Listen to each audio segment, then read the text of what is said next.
எல்லாருக்கும் வணக்கம். Welcome to உணவே அமிர்தம். இன்றைக்கி நம்ம பார்க்க போகிற மீன் வறுவல் மசாலாவுக்கு இந்த 5 இன்க்ரீடியன்ட் தான் தேவை. ரொம்ப ஈஸியாக சிம்பிளாக செஞ்சிடலாம்.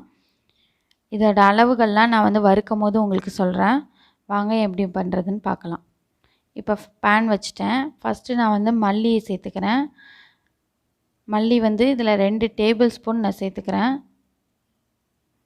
சேர்த்துட்டு மீடியம் ஃப்ளேமில் வச்சு ரொம்ப அதோட கலர் மாறிடாமல் லைட்டாக கலர் மாறினா போதும். அந்த மாதிரி வறுத்து எடுத்துக்கோங்க. பாருங்கள், லைட்டாக கலர் மாறிடுச்சு. இப்போ ஒரு பிளேட்டுக்கு ட்ரான்ஸ்ஃபர் பண்ணிடலாம். நெக்ஸ்ட்டு மிளகா சேர்க்குறேன். இதுவும் சேம் குவான்டிட்டி தான். மல்லி நீங்கள் எவ்வளோ சேர்த்திங்களோ அதே அளவு தான் சேர்க்கணும். ரொம்ப மீடியம் ஃப்ளேமில் வச்சு கரிஞ்சிடாமல் அதோட ரொம்ப கலர் மாறிடாமல் வறுத்து எடுத்துக்கோங்க. இப்போ வறுபட்டுருச்சு. ஒரு 2-3 மினிட்ஸ் வறுத்தா போதும். அடுத்தது சீரகம் அதே டேபிள் ஸ்பூனில் 3/4 டேபிள் ஸ்பூன் எடுத்துக்கோங்க.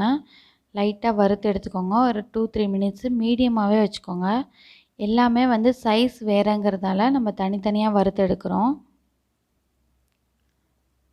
அடுத்தது மிளகு அதே டேபிள் ஸ்பூனில் 1/2 ஸ்பூன் எடுத்துக்கோங்க. வறுபட்டுருச்சு. அதையும் நம்ம பிளேட்டுக்கு மாற்றிடலாம். லாஸ்ட் வெந்தயம் 1/4 டேபிள் ஸ்பூன். அதே டேபிள் ஸ்பூனில் 1/4 ஸ்பூன் எடுத்துக்கோங்க. இது கொஞ்சம் சிவக்கிற மாதிரி வறுத்து எடுத்துக்கோங்க. இப்போ இது எல்லாமே ஆறினோடனே நம்ம மிக்சியில் அரைச்சிட்டு வந்துடலாம். பாருங்கள், நான் அரைச்சிட்டேன். ரொம்ப கலர்ஃபுல்லாக இருக்கும். இதே நம்ம குழம்புக்கும் பயன்படுத்திக்கலாம். மீன் குழம்புக்கும் பயன்படுத்திக்கலாம். ஒரு ஏர் கண்டெய்னரில் போட்டு மூடி வச்சிட்டிங்கன்னா நீங்கள் வெளியிலே கூட வச்சுக்கலாம். 6 மாதத்துக்கு வச்சுக்கலாம். இதோட கலரோ அதோட வாசமோ போகாது. ரொம்ப சூப்பராக இருக்கும். எல்லாருமே ட்ரை பண்ணி பாருங்கள். ட்ரை பண்ணி பார்த்துட்டு கமெண்ட்டில் சொல்லுங்கள். இந்த வீடியோ உங்களுக்கு பிடிச்சிருந்தா லைக் பண்ணுங்கள், ஷேர் பண்ணுங்கள், சப்ஸ்கிரைப் பண்ணுங்கள். தேங்க்யூ.